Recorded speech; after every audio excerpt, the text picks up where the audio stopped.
ভালোবাসা মানে না কোনো বাধা। বিশ্ববাসীর সামনে একথা আবারও প্রমাণ করলো একটি যুগল। আমেরিকার নিউ ইয়র্কের এম্পায়ার স্টেট বিল্ডিংয়ের চূড়া থেকে সেই প্রেমিক প্রেমিকাকে গ্রেফতার করেছে পুলিশ। প্রায় 500 মিটার উঁচু ভবনটির চূড়ায় উঠে একে অপরকে বিয়ের প্রস্তাব দেন ও আংটি পরান এই প্রেমিক প্রেমিকা। শান্তির বার্তায় ভবনটিতে ওড়ান কালো পতাকা। এই ঘটনায় এখন নেট দুনিয়ায় তোলপাড় চলছে। নিউ ইয়র্ক সিটির মিড টাউন ম্যানহাটনের 102 তলা ভবনের চূড়ায় উঠে একে অপরকে বিয়ের প্রস্তাব দেন এই কপোত-কপোতি।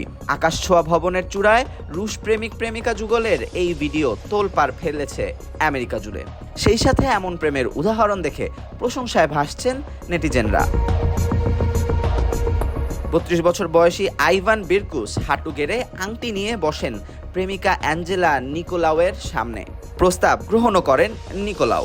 1454 ফুট উচ্চতার ভবনটির চূড়ায় এরপর আরও 10 মিনিট অবস্থান করেন তারা।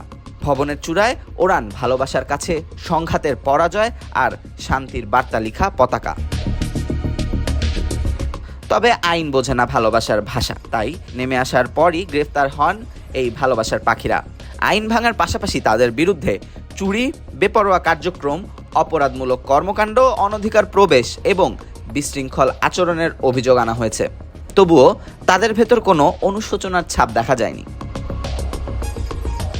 এক বার্তায় এম্পায়ার স্টেট বিল্ডিংয়ের মুখপাত্র জানান, অনধিকার এই ঘটনায় কোনো দর্শনার্থী, অতিথি বা ভবনটির বাসিন্দাদের কোনো ক্ষতি হয়নি। আইভান ও অ্যাঞ্জেলা মস্কোর নাগরিক। বর্তমানে তারা আমেরিকার নিউ জার্সিতে বসবাস করছেন।